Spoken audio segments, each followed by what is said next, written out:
Et c'est l'heure d'ouvrir une page d'histoire. Programmation spéciale cette semaine à l'occasion des 80 ans de la libération de Colmar.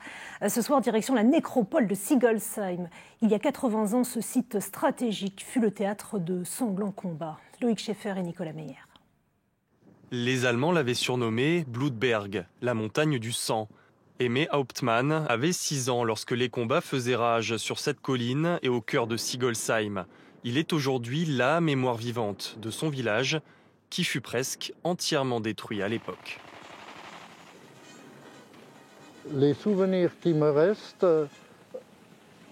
c'est bien sûr le bruit de bataille, les échanges, des moments intenses où les échanges d'artillerie étaient puissants.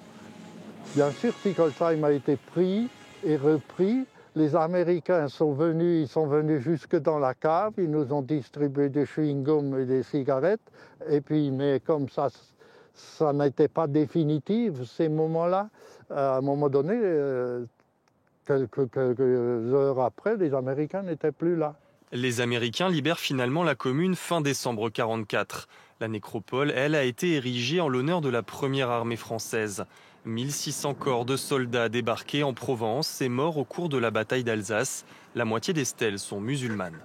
Ce sont les tombes des soldats de la première armée française qui est l'ancienne armée coloniale d'Afrique. Au moment du débarquement, la première armée française comptait 82% de soldats africains. Des troupes souvent oubliées qui ont pourtant connu en Alsace les mêmes conditions effroyables que les autres. Moins 20 degrés, un équipement souvent minimaliste.